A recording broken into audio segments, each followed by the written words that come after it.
Olá, senhores. Bom dia, boa tarde, boa noite a todos que são inscritos no nosso canal. Se você ainda não é inscrito, clica no íconezinho do livro ou clique no botão de inscrever-se e você vai receber, sempre que tiver um novo vídeo disponibilizado, a informação em seu smartphone, no seu dispositivo móvel, a respeito desse novo vídeo. Hoje nós vamos falar a respeito das hipóteses de cabimento dos juizados especiais. Esse tema ele é um pouco extenso. Vamos dividir, portanto, em duas partes. Nesse primeiro bloco, nós vamos tratar da obrigatoriedade ou facultatividade e vamos tratar também das causas que estão excluídas da apreciação perante o juizado especial. Vou fazer uma pequena pausa, como de costume, para que eu possa pegar o café e logo mais a gente trata do assunto.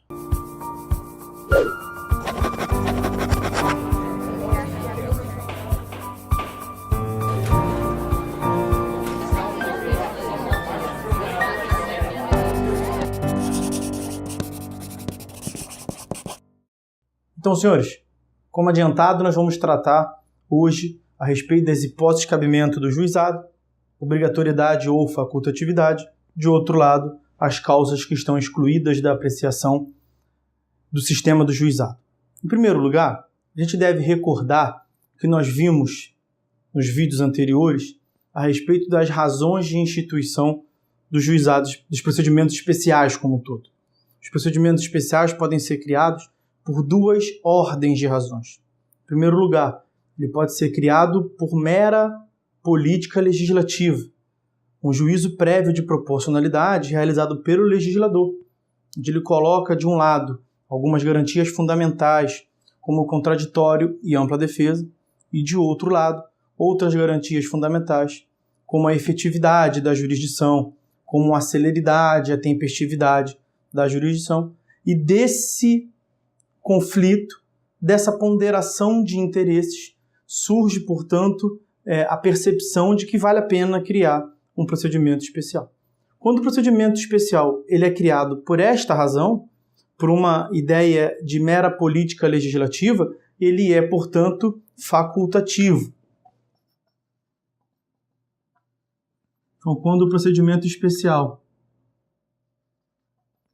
ele é criado por política legislativa, meramente por política legislativa, o procedimento especial ele é facultativo.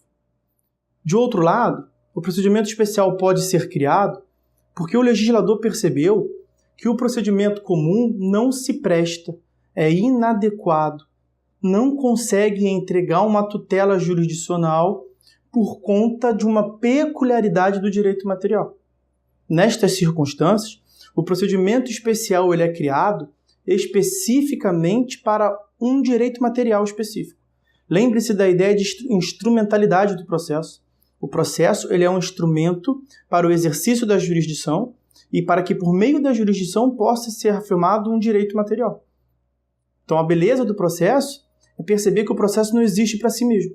Quando nós percebemos, portanto, que certo direito material tem uma peculiaridade, e que o procedimento comum, que a princípio é cabível para todos os casos, não consegue entregar de forma satisfatória a jurisdição naquela hipótese, é necessário, portanto, criar-se um procedimento especial. Nesta circunstância, como o procedimento comum é inadequado, não se presta, portanto, o procedimento especial criado ele é de observância obrigatória.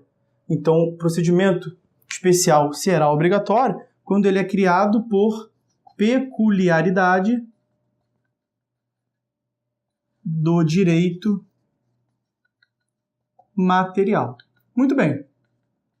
Vamos agora à análise específica dos juizados especiais. Por que os juizados especiais foram criados?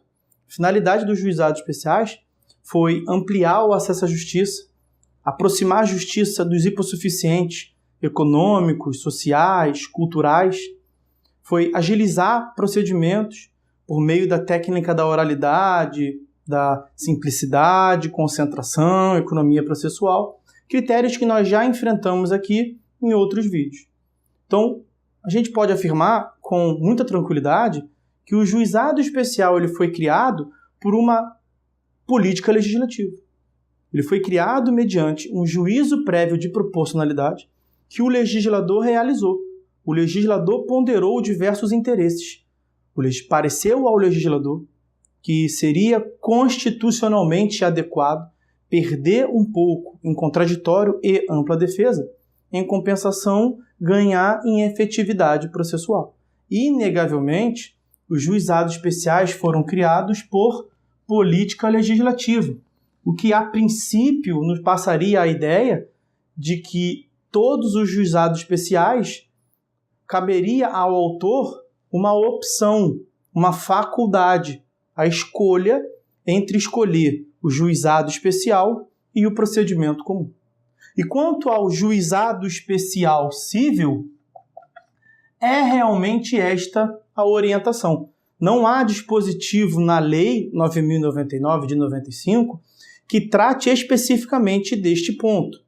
Mas a doutrina, de acordo com esta ordem de ideias que eu lhes apresento, e também o FONAGE, Fórum Nacional dos Juizados Especiais, por meio de seu enunciado número 1, então o enunciado número 1 do FONAGE afirma exatamente isto: o caráter opcional, facultativo, do juizado especial civil. E quanto ao juizado especial federal e ao juizado especial da Fazenda Pública, será que isto acontece? Infelizmente não.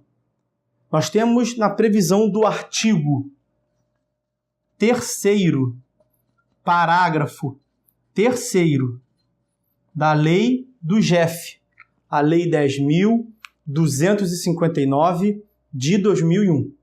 E por meio da previsão do artigo 2º, parágrafo 4º da Lei do GEFP, Lei 12.153 de 2009, a previsão de que, nas localidades onde tenhamos instaurados Juizado Especial Federal e Juizado Especial da Fazenda Pública, a sua observância é obrigatória por meio da fórmula, a previsão legislativa de que a competência é absoluta. Então aqui nós teríamos a exceção da exceção. Os juizados foram criados para atender uma razão de política legislativa. Logo, em uma primeira análise, a sua observância deveria ser, portanto, facultativa. Deveria competir ao autor a escolha entre demandar perante um procedimento que é mais curto, que promove uma agilização procedimental, que é simplificado, informal, mas que, em compensação, perde um pouco em contraditório, perde um pouco em ampla defesa. Não temos a possibilidade de uma ampla instrução probatória. Isto deveria competir, portanto, a uma decisão do autor, aquele que retira o Estado juiz da inércia, como consta lá do artigo 2º do CPC. Mas aí a legislação que previu o Juizado Especial Federal e o Juizado Especial da Fazenda Pública disciplinou de modo contrário. Foi a própria lei que instituiu o GEF e a própria lei que instituiu o GEFP quem afirmou o contrário. Afirmou, portanto, que aonde esses órgãos tiverem sido instituídos, a sua observância é obrigatória. A competência deles seria absoluta, excluindo qualquer outra. Senhores, a visão que eu tenho é que esses dispositivos são inconstitucionais. Justamente por conta disso que eu acabei de lhes falar. Se o juizado foi criado por um juízo prévio de proporcionalidade, assim como o GEF e o GEFP, eles foram criados para facilitar o acesso à justiça, para instituir um procedimento informal, simplificado, de economia processual, que busque a oralidade, a concentração de atos, enfim, diversos interesses colocados na balança para a ponderação, a gente realmente tem um procedimento encurtado. Potencialmente, estamos diante de um procedimento que será mais efetivo, potencialmente. Mas, em compensação, nós estaremos diante de um procedimento que deverá ser obrigatoriamente observado e que vai restringir a instrução probatória, a atividade probatória da parte. Ao meu ver, portanto, isso fere a garantia do livre e universal acesso à justiça. Ok? Bom, próximo tópico é a análise das causas excluídas. Para que a gente chegue nas hipóteses de cabimento, a gente deve superar, em primeira análise, as causas excluídas. Nós vamos dividir a análise das causas excluídas no GEC e, em outra análise, no GEF e no GEFP. Com relação ao GEC, nós temos a previsão no artigo 3º, parágrafo 2º, de quais sejam as causas excluídas. As causas são basicamente as seguintes: causas que envolvam questões alimentar, falimentar, fiscal, de interesse da fazenda, acidente do trabalho, estado e capacidade das pessoas não podem ser demandadas perante o juizado especial civil. Aqui é o seguinte: o próprio legislador, que realizou esse juízo prévio de proporcionalidade, que ponderou diversos interesses, ressalvou estas hipóteses. Porque para ele pareceu hipóteses sérias demais, por exemplo, alimentos. Outro exemplo, estado e capacidade de pessoas. Você não pode decretar interdição de alguém no juizado especial. Porque aí nós estaríamos limitando em uma questão jurídica muito séria a ampla defesa e contraditório, e pareceu ao legislador, portanto, que isso não era conveniente. Com relação ao GEC, é isto. Com relação ao GEF, nós temos na lei do GEF o artigo 3º, parágrafo 1º da lei do GEF, a Lei 10.259 de 2001.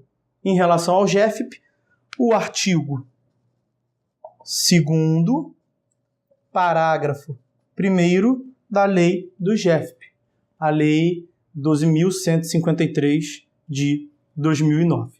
Que hipóteses são essas? Em primeiro lugar, eu vou tratar de 3 hipóteses que se referem exclusivamente ao GEF. E é o próprio dispositivo quem faz menção à Constituição Federal, ao artigo 109. Então vai dizer lá que estão excluídas da análise do GEF as causas previstas no artigo 109, inciso 2º da Constituição Federal. Que causas são essas? O artigo 109 diz que compete à Justiça Federal processar e julgar as causas que versem sobre, inciso 2º, causas que tenham de um lado Estado ou organismo estrangeiro e de outro lado pessoa jurídica ou natural ou município do Brasil. Então, de um lado, Estado ou organismo estrangeiro, do outro, município ou pessoa domiciliada no Brasil. Imaginem, por exemplo, que a Embaixada dos Estados Unidos contrata uma vidraçaria para prestar um serviço aqui no Rio de Janeiro. O serviço não é prestado e a Embaixada até adiantou o serviço. Os Estados Unidos podem demandar em face daquela pessoa jurídica que é domiciliada no Rio de Janeiro? Pode. Qual é o juízo competente?